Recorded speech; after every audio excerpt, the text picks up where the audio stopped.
सभी को आदाब, सलाम, दुआ सब में कबूल हो। और मेरा नाम उबैद मानवटकर है। और मैं यहाँ वर्ल्ड रिलीजियस एंड कल्चर्स का प्रोफेसर हूँ। और आप सभी का मैं काम की बात लाल की क्लास में फिर से स्वागत करता हूँ। और इस सीरीज ये जो हम सीरीज चला रहे हैं इसराइल फिलिस्तीन के मामले पर। तो हमने पिछले सीरीज में, ये सीरीज नंबर 2 है, और इस सीरीज नंबर 2 में मैं आपका स्वागत करता हूँ। फिर से धन्यवाद देता हूँ रतनलाल सर का कि आपने मुझे मौका दिया कि फिर से इस क्लास को, इस सीरीज को चला सकूं। तो जी, तो फिर से हम फ्लैशबैक में जाते हैं। पिछले सीरीज में हमने देखा कि हमने केवल वेलिंग वॉल, जो इधर है वेलिंग वॉल का इतिहास, जो दीवार का इतिहास जो है, उसमें हमने थोड़ी सी रोशनी डाली। और इसराइलियों का इतिहास हमने देखा, केवल इसराइली कौम का इतिहास देखा। इसराइली कौम, अब्राहम से हमने शुरुआत की, अब्राहम से लेकर याकूब, उनके पोते, और इसराइल। और हमने फिर आगे मूसा के बाद हम न्यायी, जो जिनको कहते हैं जजेस, कबीला सरदार। और फिर शैमुएल से फिर हम मोनार्की पर आए, और इसराइली मोनार्की। और उसके बाद कैनन का थोड़ा बहुत हमने इतिहास पे हमने थोड़ा किया, थोड़ा सा हमने स्टडी किया। उसके बाद हम शमूएल से लेके हम मोनार्की, साउल, दाऊद। और उसके बाद इसराइली इसराइली लोग जो कैप्टिविटी में गए, है ना। कैप्टिविटी में जाने के बाद हमने राजा नबूकदनेस्सर की कैप्टिविटी में ये लोग गए। फिर उसके बाद डेरियस की कैप्टिविटी में गए। डेरियस की कैप्टिविटी के बाद सीरियन कैप्टिविटी। फिर मैं एक नाम लेना भूल गया था, सिकंदर महान का। तो सिकंदर महान, ग्रीस ने भी इस जमीन पर कब्जा किया। पुरानी बातें हैं, अलेक्जेंडर द ग्रेट के जमाने में। तो अलेक्जेंडर द ग्रेट ने भी इस पे कब्जा किया, और इजिप्ट में भी कब्जा किया। और इजिप्ट में आज भी अलेक्जेंड्रिया नाम की जगह है, तो उनके नाम से तो पूरा विश्व पे वो सिकंदर चला, दुनिया जितना तो फेमस है। सिकंदर के बाद में रोम साम्राज्य की बारी आती है। और रोम साम्राज्य के दौरान ये कौम यहूदी है अभी, है ना। इसराइली अभी रहे नहीं, केवल अभी ये यहूदी कौम है। और हमने थोड़ा सा 1900s में थोड़ा सा वो बातें मैंने कही कि 1900s Hitler and all that, और 1948 तक हम आए। और जो क्लेम है इनके, वो भी मैंने बताया। अभी आज हम लोग शुरुआत करते हैं ईसा मसीह से। और ईसा मसीह की जगहों से। मैं यहाँ पे धर्म परिवर्तन नहीं कर रहा हूँ आपका कृपा करके इस बात को दिमाग से हटाए। हम सिर्फ इतिहास के परिप्रेक्ष्य में से इसराइल और फिलिस्तीन और ये जो जगह है, और उसका हम ऐतिहासिक संशोधन करके अभ्यास करने की कोशिश कर रहे हैं फुले अम्बेडकरी चश्मे से। तो कृपया कोई दो राय ना रखें, है ना। ध्यान से सुने ना। आपको आपके कमेंट्स और वो बिल्कुल कीजिए। आपको क्या सवाल है, क्या जवाब है, उसके वो शायद अगर मौका मिले तो वो सवाल जवाब का एक सेशन हम सब रख सकते हैं, रतनलाल सर का और मेरा। तो आपके सवाल वो रखेंगे तो शायद मैं जवाब दे पाऊँ। फिर से एक बार बोल रहा हूँ, मैं किसी की आवाज नहीं हूँ, मैं कोई एक्सपर्ट नहीं हूँ, मैं सीधा सिंपल प्रोफेसर हूँ। और जो मैं अपने विद्यार्थियों से सीखा हूँ, और विद्यार्थियों से सीख रहा हूँ, और इतिहास से सीख रहा हूँ, और इसलिए मैं और जो सीखा हूँ वो आपको बता रहा हूँ। ठीक है। किसी की भावनाओं को ठेस पहुंचाना मेरा काम नहीं है। कृपया करके मुझे दोनों हाथ जोड़कर मैं माफी मांगता हूँ कि अगर आपकी किसी भावनाओं को ठेस पहुंची है तो, पहुंचती है तो मुझे माफ कीजिएगा। लेकिन इतिहास के परिप्रेक्ष्य में हम जब न्यूट्रल अभ्यास करते हैं तो न्यूट्रली देखना पड़ेगा। तो आज हम बात करेंगे उसी जगह की जिसको कोई इसराइल कहता है, कोई फलस्तीन कहता है, और जो प्राचीन कनान थी। और उस पे भी रोम साम्राज्य, हम अभी सन सन 1 से शुरू किए, एडी, ओके। बीसीई हो गया, अभी एडीई ईसा मसीह से anno domini, year of our Lord, है ना, ईसवी सन। ईसवी सन अभी शुरू हो चुका है, तो ईसवी सन में हम अभी आए हैं। ईसा मसीह की पैदाइश से ईसवी सन की शुरुआत होती है। तो ईसा मसीह के जन्म ने एक बड़ा करिश्मा कर दिया दुनिया कि कैलेंडर, दुनिया के कैलेंडर को दो भाग में बांट दिया, बीसीई, बिफोर क्राइस्ट एरा, और ADE, anno domini, year of the lord, year of our lord. तो ईसा मसीह वन ऑफ द फेवरेट, अपना तो मैं प्रभु ईसा मसीह को मानता हूँ, और ईसाई परिवार से हूँ, और जरूर है, और मैं विचारधारा से मैं इतिहास का स्टूडेंट हूँ, और महात्मा ज्योतिबा फुले, बाबा साहेब भीमराव अंबेडकर, उनकी जीवनी पर मेरा संशोधन है, और मेरा पीएचडी मैंने सैमुअल वी वुडन इलाहाबाद से किया, मैंने पिछले सीरीज में आपको बता दिया है। और महात्मा ज्योतिबा फुले के ऊपर भी और गांधी जी के ऊपर भी वर्ल्ड रिलीजन्स का प्रभाव था। तो फुले, मेरे रिसर्च में महात्मा फुले और गांधी दोनों महात्माओं पे चिंतन है, कौन सच्चा महात्मा है, और जरूर भविष्य में मेरी आशा है कि किताब जरूर निकलेगी। तो अभी मैं वो अपनी किताब का प्रमोशन नहीं कर रहा हूँ, मेरा कुछ नहीं, फिलहाल हम इसी मुद्दे पे बात करेंगे। आइए बात करते हैं इतिहास पर और ईसा मसीह के ऊपर। और ईसा मसीह का जन्म फलस्तीन, बेथलेहम नामक जगह में हुआ, और वो जगह फलस्तीन में, उस वक्त उस जगह का नाम फलस्तीन था, है, आज भी है। और वो एक फलस्तीनी यहूदी सुतार समाज में, सुतार समाज मतलब कारपेंटर समाज में, कारपेंटर समाज नहीं बोल सकते, कारपेंटर भी उनका प्रोफेशन था, उनके पिता यूसुफ, तो कारपेंटर के रूप में उनका पालन पोषण हुआ, बड़े हुए, है ना। और 33.5 साल की जिंदगी इस दुनिया पर जिए, इस जमीन पर जिए, और फिर 33.5 साल में उनको ब्रूटल पनिशमेंट से जाना पड़ा और उनको क्रूस पे चढ़ाया गया। तो एडी 33.5 या सन 33 में उन पर वो क्रूसिफिक्शन हुआ। तो आज हम वो साइट्स देखते हैं। तो पिछले बार हमने वेलिंग वॉल का थोड़ा सा इतिहास देख लिया कि वेलिंग वॉल से ये यहूदियों की भावनाएं जुड़ी है, कि उनका कहना है कि वो वहां मंदिर था, और उनका सिनागोग था, और वो 2 बार टूट चुका है, और सिर्फ बची है तो वो सिर्फ वेलिंग वॉल, जहां पे वो अपनी रिलीजन में जो प्रार्थना और दुआ और जो भी है अपनी बंदगी भक्ति कर सकते हैं। और अभी हम देख रहे हैं कि हम अभी वो वेलिंग वॉल से आके, और ईसा मसीह के दौर में वहां पे मंदिर था, वो सिनागोग था। ईसा मसीह के जीवनी में योना रचित उनके जो बाइबल में, तो या मैं साइटेशंस बता रहा हूँ कि बाइबल, कुरान, और फिर हम तोरा, और कुछ वर्ल्ड हिस्ट्रीज, और जूइश स्कॉलर, इस्लामिक स्कॉलर्स, और क्रिश्चियन स्कॉलर्स के की चश्मे से भी, और सब इसमें से देख रहे हैं। तो ये न्यूट्रल स्टडी है, ये फुले अम्बेडकरी चश्मे से। तो ईसा मसीह के दौरान भी वहां पे एक सिनागोग था, एडी एडीज में, एडी 30s की बात है ये, है ना, 30s में। और ईसा मसीह वहां मंदिर में जाके वहां पे तांडव करते हैं अपना, है ना। हुआ यूं कि जब ईसा मसीह उस सिनागोग में जाते हैं, तो वो देखते हैं कि वो सिनागोग जो है, उनको गुस्सा आता है अंदर में जाने के बाद, क्योंकि वो निकालते हैं कोड़ा, और कोड़े से वो पूरा वहां पे जो बिजनेसेस, दुकानदारी लगा के रखी थी लोगों ने, खुदा के नाम की दुकानें, कि इतने पैसे का चढ़ावा दो तो खुदा खुश होगा, इतने पैसे का ये करो, तो ये वहां पे दुकान लगी थी। तो ईसा मसीह को गुस्सा आया देखकर कि तुम लोगों का शोषण कर रहे हो खुदा के नाम से। तो वो उन्होंने चाबुक निकाला और पूरा का पूरे दुकानें तोड़ डाली, वहां पे दुकानें तोड़ी।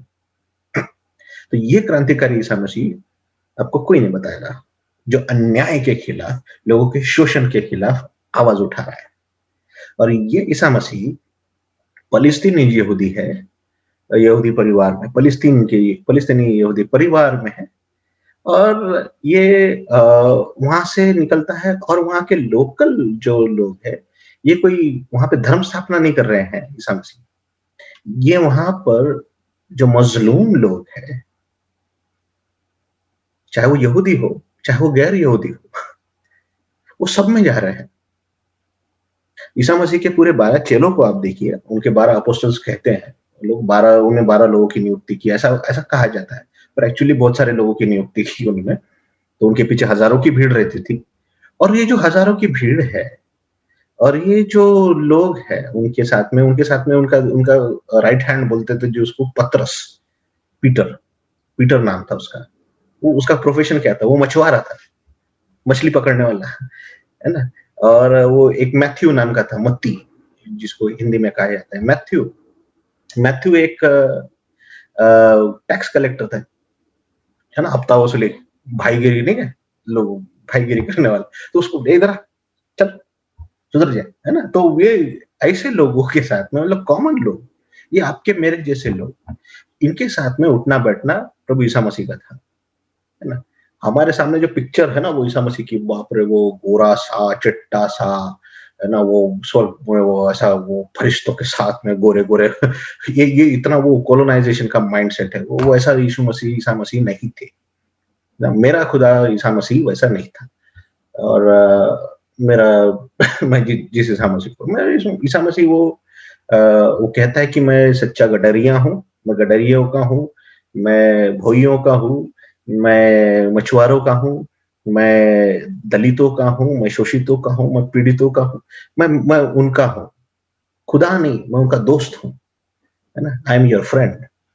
और वो कहता है कि जो आगे है वो पीछे किए जाएँगे और जो पीछे वो आगे किए जाएँगे। First will be the last and last will be the first. ये ईसा मसीह का लेगेसी या कारवा है। तो जहाँ ईसा मसीह खड़ा है, वहाँ हम खड़े हैं। ईसा मसीह के साथ खड़ा होना मतलब मज़लूमों के साथ खड़ा होना। ये क्लैरिफ़िकेशन ज़रूरी है। आज इंडोक्ट्रिनेशन के माहौल में वेस्ट का जो चर्च है, इंडोक्ट्रिनेशन के माहौल में वो इज़राइल, है ना? और इंडियन चर्च भी वही वही उनको लगता है कि ये मूसा की इज़राइल है, जो इजिप्ट की गुलामी से निकली और प्रॉमिस्ड लैंड के लिए लड़ रही है ना? तो ये वो 3000 साल पुरानी इज़राइल को आज के इज़राइल से देखते हैं और इसलिए वो इंडोक्ट्रिनेशन जो माइंड का हुआ है, वो है। ईसा मसीह जब आते हैं, तो ईसा मसीह केवल यहूदियों को अप्रोच नहीं करते हैं, ईसा मसीह वहाँ के मज़लूमों को भी अप्रोच करते हैं, जो गैर यहूदी है और उनको एम्पावर करते हैं, जो शोषित पीड़ित लोग हैं, उनके बीच में रहते हैं, उनका काम करते हैं, उनके साथ में रहते हैं। तो इसलिए मैं बोल रहा हूँ ना, ये जो पीछे में ये क्रॉस का जो साइन है ना, वो चर्च है और ये उस जगह पर है जिस जगह की मैं बात कर रहा हूँ, इज़राइल और पैलेस्टाइन, ठीक है? पैलेस्टाइन वो जगह है जहाँ से ईसाई धर्म की शुरुआत होती है, ईसा मसीह के लीगेसी की शुरुआत होती है। और पैलेस्टाइन में ईसा मसीह पैदा हुए। ईसा मसीह जहाँ पैदा हुए, बेथलेहम में, आज वहाँ पे चर्च है और और वो चर्च को कम से कम 4 बार तो गोलीबारी से और बमबारी से उड़ाया और वो लोकल फ़लस्तीनियों ने गरीब फ़लस्तीनियों ने ही उस चर्च को फिर से निर्माण किया, यीशु मसीह की पैदाइश का ये है। तो ये बातें कोई नहीं बताता।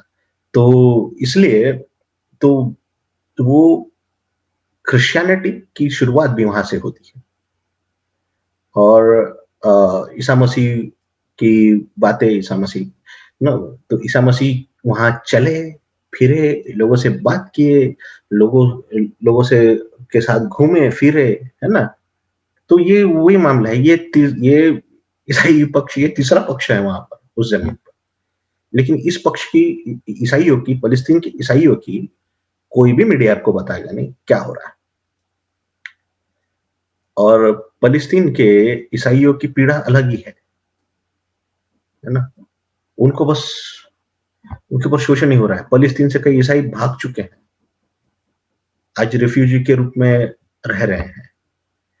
तो ये खतरनाक है, दर्दनाक है और अ, ये दर्दनाक है, बड़ा पीड़ा होती है कि ईसाई क्या, मुसलमान क्या या यहूदी क्या, ये जो पीड़ाओं की गाथा है या दलित क्या हमारे भारत के, ये पीड़ाओं की जब बातें सुनते हैं तो दिल भर आ जाता है और ये अ, ये ठीक नहीं है, ये मानवता के खिलाफ है और ये मैं ऐसे बोल रहा हूँ ना मैं ईसाई एंगल से देख रहा हूँ, ना मैं ये यहूदी या बुद्धिस्ट या मुसलमान एंगल से, लेकिन ये मानवता के एंगल से, फूले अम्बेडकर के चश्मे से, मानवता के चश्मे से हमको देखना ज़रूरी है।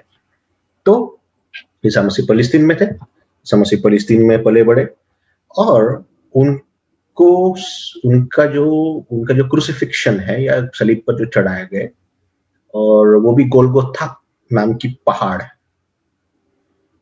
वहाँ पर उनको सलीब पर चढ़ाया गया और ये रोम साम्राज्य के तो रोम साम्राज्य सत्ता में थी, रोम साम्राज्य की सत्ता है, पॉलिटिकल सत्ता और ईसा मसीह जो धर्म के कर्मकांड यहूदियों ने स्थापित किए थे, समाज पे थोप रहे थे, जो ब्राह्मणिकल कर्मकांड है, जो आज हमारे इसमें ना कर्मकांड जो थोपते हैं कि ये करो, वो करो, ऐसा करो, वैसा करो। ईसा मसीह उस सिस्टम को डिस्टर्ब कर रहे थे। तो ये धर्म के पंडितों को वो बातें पसंद नहीं आई। इसलिए उन्होंने षड्यंत्र रचा और उन्होंने सत्ता को इन्फ्लुएंस किया। उन्होंने पॉलिटिक्स को इन्फ्लुएंस किया कि तुम्हारी सत्ता है, लेकिन हमारे धर्म के हिसाब से इसने गुनाह किया है। तो ये इसलिए इसको क्रूसिफिक्शन मतलब जो आज के दौर में सबसे दर्दनाक सज़ा अगर है तो फांसी की सज़ा समझ लो। तो वो उस टाइम में तो क्रूसिफिक्शन उस वक़्त रोम साम्राज्य लटकाते थे, चोर डाकुओं को और जो है ना क्रिमिनलों को। ईसा मसीह ने कोई क्राइम नहीं किया था, लेकिन उसको क्रिमिनल से भी बदतर सज़ा की और ईसा मसीह दुनिया के ऐसे नायाब अजूबा है, जो अंडर प्रिविलेज या फिर शोषित पीड़ित कौम से आते हैं। इसलिए ईसा मसीह को ऐसी दर्दनाक सज़ा का क्रूस की सज़ा मिली, है ना? अब देखो दुनिया के महान नायक जैसे जिन्होंने दुनिया को हिला दिया, बुद्ध भी राजा रजवाड़े के परिवार से आते हैं और वो राजा थे, है ना? वो राजा थे, राजपाट छोड़ के, प्रिविलेज छोड़ के बेचारे सत्य की खोज में वो निकले, है ना? समाज को परिवर्तन लेकिन वो प्रिविलेज था।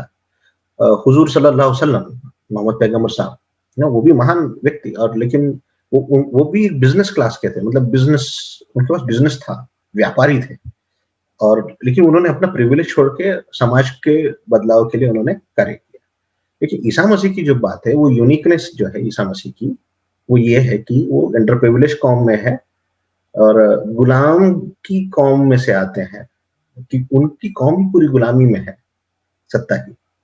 सेग्रीगेटेड मतलब बिल्कुल आउटकास्ट आउटकास्ट के जैसे रह रहे हैं रोम साम्राज्य के अंडर में उस जगह पर जिसका नाम फलस्तीन है, इसराइल है, कुछ जगह इसराइल, अभी कुछ जगह इसराइल का नाम है, कुछ जगह फलस्तीन।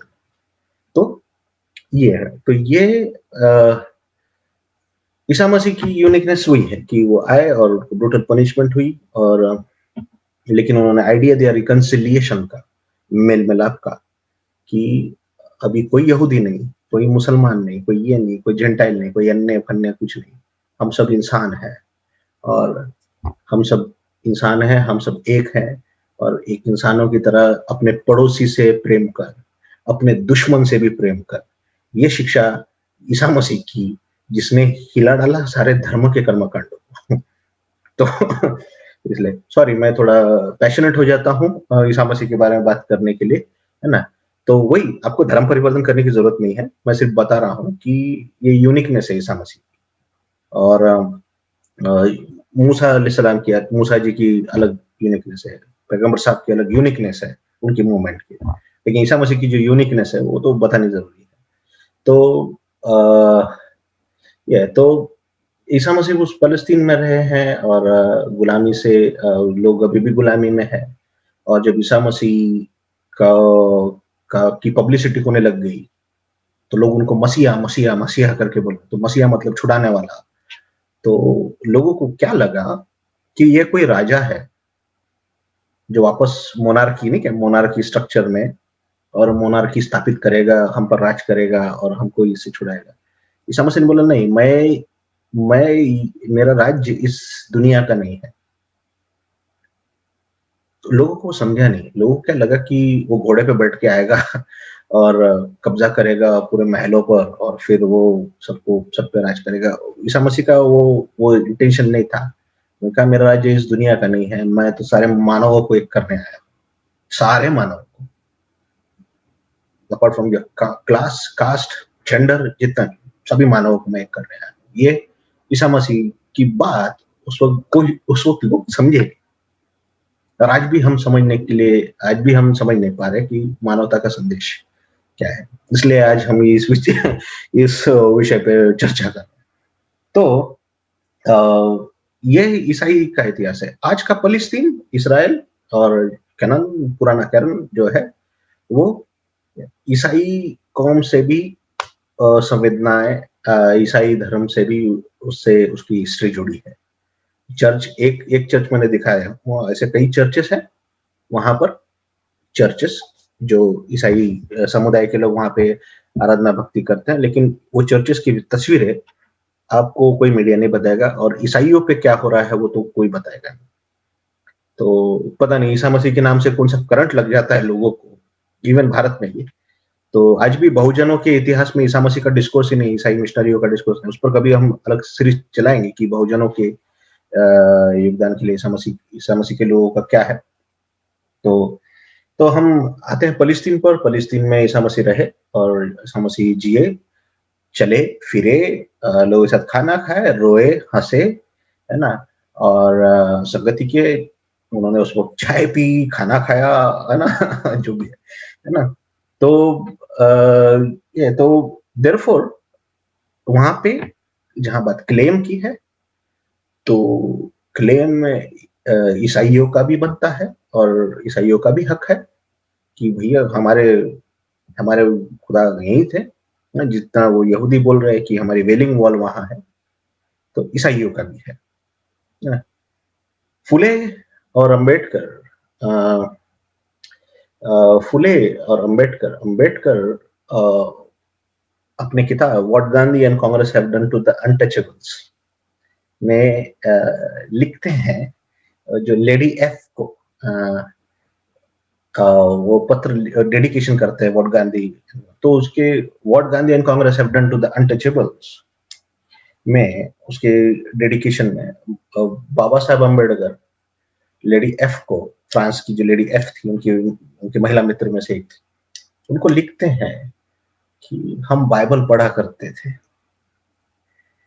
और और उनमें उन्हें उन्हें ओल्ड टेस्टमेंट की बाइबल की रूथ की कहानी उनको बहुत अच्छी लगती है कि रूथ एक विधवा थी जो खेतों में काम करती थी, है ना? और खेतों में काम करने वाली महिलाओं में से थी और वो एक विधवा और उसकी जो ज़िंदगी और उसने अपने सास के साथ वो इस्राएली नहीं थी।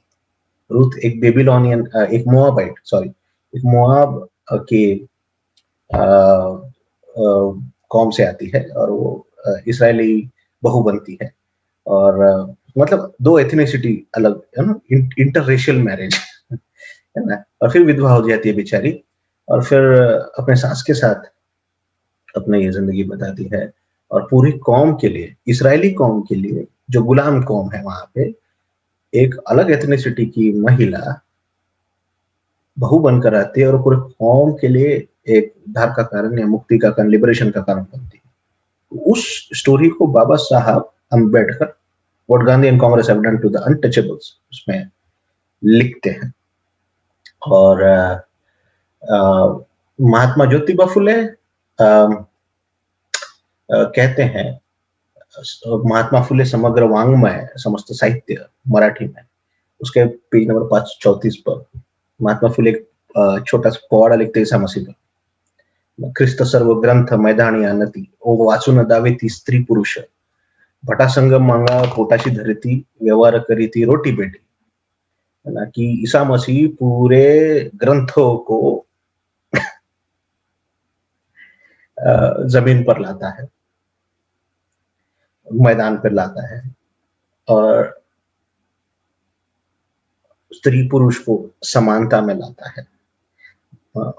और ब्राह्मण और दलितों को और चंडालों को और जितना भी है वो सारी जाति को एक करता है। और यीशु मसीह का पैगाम, यीशु मसीह की को जो पैगाम है प्रभु ईसा मसीह का, ये महात्मा फुले लिख रहे हैं। महात्मा फुले समस्त साहित्य, पेज नंबर 534, जरूर पढ़िएगा। मराठी में है, तो हिंदी में वो राजकमल प्रकाशन ने छापा है कि मैं मराठी जो समझ मैं ये प्रोफेसर हरि नरके साहब और ये लोगों ने जो रिसर्च किया है, तो वो महाराष्ट्र गवर्नमेंट ने छापा है। और तो ये है, तो फुले ये कहते हैं ईसा मसीह के बारे में, अम्बेडकर बाइबल के बारे में ये कहते हैं। और तो फुले अम्बेडकरी चश्मे से देखा जाए तो जो वो जमीन है, जितनी यहूदी जितना क्लेम करते हैं उतना ईसाइयों का भी उसमें है, और पैलेस्टीनियन ईसाइयों की जो बात है तो वो तो अनसुनी ही रह जाती है। ठीक है, तो अभी ये आ गया हमारा, ये हो ठीक है, ईसा मसीह का हो गया, और सलीब का हो गया, फुले अम्बेडकर का हो गया। अब हम और मॉडर्न और धीरे धीरे धीरे अभी हम मॉडर्निस्ट में जाते हैं। ईसा मसीह के बाद रोम साम्राज्य और क्या बोलते क्रूर हुआ, और रोम साम्राज्य ने और इस कम्युनिटी पर इसका क्या, ईसा मसीह के जो खादिम थे, जो शिष्य थे, जो अपोस्टल्स जिसको बोलते हैं, रसूल्स जिसको बोलते हैं, जिन्होंने तैयार किए, उन्होंने इस कारवा को रुका नहीं। ईसा मसीह के बाद उन्होंने इस कारवा को आगे बढ़ाया, और दुनिया के वो पहले यरूशलेम, जिसकी बात कर रहे हैं, यरूशलेम में थे, और यरूशलेम छोड़ के जाने नहीं वाले थे। तो यरूशलेम पर ईसा मसीह के लोगों, मानने वाले लोगों का कत्लेआम शुरू हुआ, नरसंहार शुरू हुआ, और फिर ये लोग भाग गए अलग अलग जगहों पे। तो कुछ लोग यूरोप में गए, और कुछ लोग एशिया में आए, कुछ लोग अफ्रीका में गए, कुछ लोग किधर। तो अफ्रीका में अलेक्जेंड्रिया में ईसा मसीह का एक चेला था बरनबास, उसने पहला चर्च खोला। इंडिया में थॉमस, है ना, तो थॉमस की लेगेसी मारथोमा, वो पूरा अभी ब्राह्मणीकरण हो चुका है वो चर्च का, वो पूरा मारथोमा, और ये जो लोग हैं ये अपने आप को थोमा के वंशज कहते हैं, थॉमस के। तो ईसा मसीह का चेला वहां पे आया था, तो ये अलग हिस्ट्री है। और यरूशलेम से ही शुरुआत हुई, ये बोल रहा हूँ मैं, कि आज के अब हम इसी कॉन्टेक्स्ट में बात कर रहे हैं, तो यरूशलेम से ही शुरुआत हुई है। और फिर पौलुस, जो अपोस्टल पॉल जिसको कहते हैं, वो यूरोप और उस खंड में गया, और वहां पर ईसा मसीह के पैगाम को उसने फैलाया। लेकिन जब रोम साम्राज्य को डर लगने लगा कि ईसा मसीह का पैगाम अभी दुनिया में फैल रहा है, लोग जागरूक हो रहे, लिबरेट हो रहे हैं, तो उनको लगा कि ये लोग मेरे रोम साम्राज्य के लोगों को लगा कि लोग थ्रेट है। तो नीरो 70 के दशक में, नीरो, हम अभी भी नीरो नीरो बोलते ना, जब रोम जल रहा था तो नीरो बांसुरी बजा रहा था, है ना। तो नीरो उस टाइम पे आता है। नीरो ईसा मसीह के चेलों का कत्लेआम करता है। तो ईसा मसीह का जो राइट हैंड है, पतरस जो था, पतरस को उसने उल्टा सूली पे लटकाया और मार डाला। और पौलुस जो है, पॉल को उसने सरकलम कर दिया, सर काट दिया, है ना। तो ये बड़ा भयानक कत्लेआम हुआ है नीरो के जमाने में। और ये सब इसी जगह से है, मैं ये बोल रहा हूँ। ये जेरूसलेम, पैलेस्टाइन, इसराइल, ये है। और 70 के दशक में ये रोमन हिस्ट्री में दाखिल है, तो ये जगह है। तो ये जमीन, जिस जमीन की हम आज बात कर रहे हैं, इसराइल पैलेस्टाइन, ये जमीन कई कत्लेआम से और खून से नहाई है जमीन। है ना? तो ये इसमें इसमें ईसाइयों का भी शोषण हो रहा है, ईसाई लोगों का भी और वहाँ के लोकल यहूदियों का भी, है ना? और अब हम ईसा मसीह और उनके रसूलों का और ये और वो कारवां आगे बढ़ता गया, मिशन आगे बढ़ती गई, ईसाइयत पूरी दुनिया में फैलने लग गई, ईसाई धर्म फैलने लग गया, ऐसे और फिर अ, धीरे-धीरे ये मिशनें बढ़ते गई, कारवां बढ़ता गया, ईसा मसीह का पैगाम आगे बढ़ गया। आगे चल के अब हम आते हैं ये ये जो ज़मीन है जिसकी ये मस्जिद की मैं बात कर रहा हूँ, अभी अल-अक़सा पर आएँगे। अब वहाँ पे वो वॉल है, फिर वो चर्च है पुराना, है ना? अब ये हम इसकी बात करते हैं अल-अक़सा की। ये अभी शुरू होता है सन 500 सन एडी 500 के आगे से सऊदी अरेबिया में ना एक शख्स को दर्शन होता है और उसको कोई फरिश्ता आके कहता है मिखाइल नहीं जिब्राइल नाम का फरिश्ता आके कहता है पढ़ो ना और तो वो शख्स पढ़ा लिखा नहीं था लेकिन जिब्राइल उसको कहता है फरिश्ता कहता है कि पढ़ो तो वो शख्स बोलता है क्या पढ़ो है ना तो अब ये विश्वास का की बात है किसी धर्म के तो उस शख्स का नाम था मोहम्मद पैगंबर हजरत सल्लल्लाहु ताला अलैहि वसल्लम ठीक है अब मैंने एक बार बोल दिया तो मैं पैगंबर साहब ही बोलूंगा तो प्लीज बुरा मत मानिएगा है ना अम्बेडकर को अम्बेडकर ही कहा तो चलेगा ना मैं परम पूज्य और ये सब अब आप लाते रहिए तो मोहम्मद साहब उतना ही है कि वो अदर प्लीज वो अदर कंसिडर कीजिए सल्लल्लाहु अलैहि वसल्लम और मोहम्मद साहब और उनका नाम था उनको जिब्राइल फरिश्ता बोलता है कि पढ़ो और फिर ये कहा जाता है इस्लामिक दृष्टिकोण में कि उन पर कुरान नाजिल होती है और फिर मक्का में कुछ आयतें उतरती है मदीना में आयतें होती है काबा और ये सब इतिहास और वो पैगंबर साहब अ, पेशे से पैगंबर साहब पेशे से ही वाज अ बिजनेसमैन वो बिजनेस करते उनका बिजनेस था और बिजनेस के चलते तेल का और वो तो वही बिजनेस है तो बिजनेस के चलते वो 3 कंट्रीज बहुत घूमते थे खुद की एक मतलब वो सऊदी वो रीजन कंट्रीज भी नहीं रीजन और ये फलस्तीन और ये जो भागे यहाँ पे भी आते थे और वो अ, असीरिया और उस देश में भी जाते हैं कि जहाँ पर उनका तो ये वो ईसाइयों से भी टकराते हैं सीरिया में और फ़लस्तीन में और फिर इधर पे यहूदियों से भी टकराते हैं और उनका संघर्ष यहूदियों से अभी अभी कैसा है कि कई मुस्लिम फंडामेंटलिस्ट जो बोलते हैं हम वो इंडोक्ट्रिनेट करते रहते हैं कि यहूदी हमारे दुश्मन है क्योंकि हमारे हुजूर ने ऐसा कहा है एंड ऑल दैट मैं बोला ये ये ये वो कॉन्टेक्स्ट में देखना पड़ेगा कि कब वो कह रहे हैं किस कॉन्टेक्स्ट में कह रहे हैं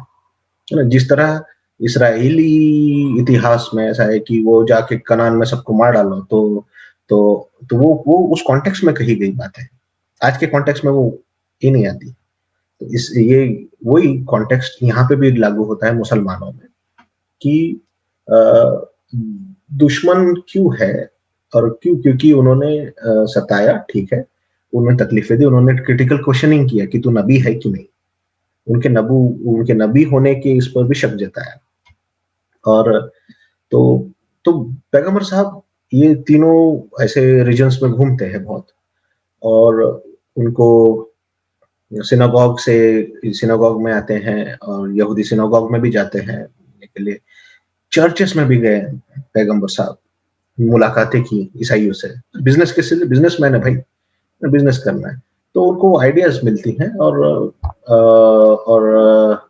अलग फेथ इंटरफेथ उनका एक्सपीरियंस होता है वहां पर और फिर यहाँ सऊदी अरेबिया में आके वो कुरान नाजिल और वो अभ्यास भी करते हैं और तो मेरे लिए एज अ हिस्टोरियन मेरे लिए तोरा तोरा एक पेंटेट्यूक एक वो स्क्रोल्स और वो एक किताब है, वो एंशिएंट किताब लिटरेचर बोलूँगा मैं। बाइबल एक अलग एंशिएंट लिटरेचर, कुरान जो है वो मेरे लिए, मेरे understanding as a historian, I would say is I would say it is like series, sermon की सीरीज़ है, कि एनालिसिस की, मूसा की लाइफ स्टोरी एनालिसिस, मोसेस का।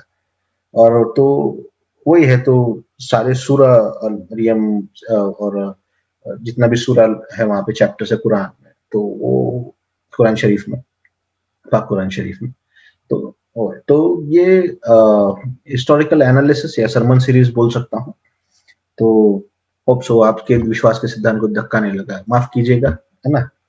तो कम्युनलिज्म, जो भी हम आते हैं, कम्युनलिज्म हर तरफ है, ईसाइयों में भी है, यहूदियों में भी है और मुसलमानों में भी है, और अपने भारत में तो है ही है। तो मैं भारत की बात ही नहीं कर रहा, ये बट ये तीनों कम्युनिटीज का जब हम एनालिसिस करते हैं जो उस जगह पर है, कम्युनलिज्म है।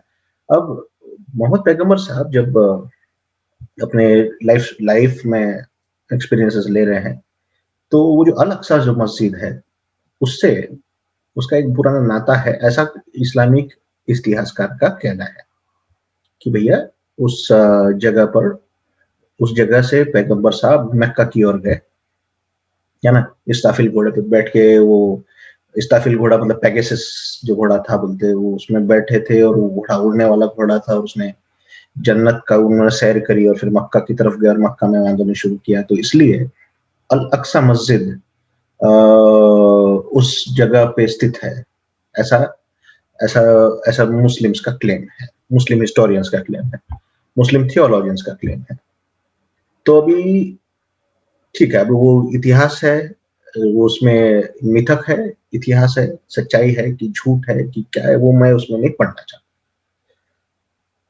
मेरा ऐसा मानना है कि मैं इतिहास के परिप्रेक्ष्य को एक न्यूट्रल तरीके से देखूं। ठीक है, ये आपका विश्वास का सिद्धांत है, वेलकम, ओके। वहां से वो चले गए, मक्का में गए, मक्का में जाके इस्लाम की स्थापना, और फिर पैगम्बर साहब के बाद में हजरत उमर रजी अल्लाह नुसारानो, जिनको कहते हैं, कि हजरत उमर साहब जो खलीफा उनके बनते हैं, नेक्स्ट लीडर इस्लाम के, वो फिर दुनिया पे सिकंदर की माफिक पूरी दुनिया पे वो राज करने के लिए निकलते हैं, कि पूरी दुनिया को मोनार्कियल वे से, मोनोथेइस्टिक लेगेसी जो पैगंबर साहब की, उसका उसका प्रचार प्रसार और लड़ाइयाँ और बहुत कुछ हुआ है। तो वो है, तो वो यरूशलेम पर भी आते हैं ना, और वो वहाँ पर फिर वो मस्जिद का बिल्डअप करना शुरू कर देते हैं, और वो फिर मस्जिद दे देते, तो वो मस्जिद भी टूटी। फिर बाद के खलीफाओं ने फिर उनको बनाना शुरू किया, और वो उसका भी अलग इतिहास है कि वो भी कई बार उसको धक्का लगा, और फिर वो कई बार ये तो मेरा ये कहना है कि अ, मुस्लिम कौम का भी उस जगह से सेंटिमेंट जुड़ा है। ईसाइयों के भी पैलेस्टीन से सेंटिमेंट जुड़े हैं, क्योंकि ईसा मसीह वहां थे। मुसलमानों के भी सेंटिमेंट्स वहां से जुड़े हैं, क्योंकि वहां पे हुजूर आए थे, उनके नबी आए थे, पाक नबी जिनको कहते हैं, वो आए थे, और हजरत उमर आए थे, और उन्होंने वहां पे मस्जिदें बांधी। यहूदियों का भी वहां पे सेंटिमेंट्स है, कि वो कहते हैं हमारी वेलिंग वॉल है वहां पे हमारा हमारा सिनागोग था। तो आज की तारीख में यरूशलेम ये एपिक सेंटर है इन तीन मेजर रिलीजन्स का। तो as a historian, as a professor, as a history के स्टूडेंट्स, विद्यार्थी, इतिहास का अभ्यासु होने के नाते, एक इंसान होने के नाते, मेरा ऐसा मानना है कि ये तीनों सेंटर्स का एपिक सेंटर है। अच्छा, अब ये जो पीछे में, एकदम पीछे साइड में, वो जो आपको दिख रहा है एकदम नीचे में, चर्च के नीचे में, वो एक गोल गुंबद जैसा, वो सैमरिटन्स का मंदिर है। अब सैमरिटन्स कौन है? ठीक है, ये एक सबाल्टन रिलीजन है, जो जुडाइज्म से निकला है, यहूदी धर्म से निकला है। सैमरिटन्स कहा जाता है कि इफ्राइम और मनश्शे के गोत्र के लोग हैं, इफ्राइम मनश्शे इस्राएल के।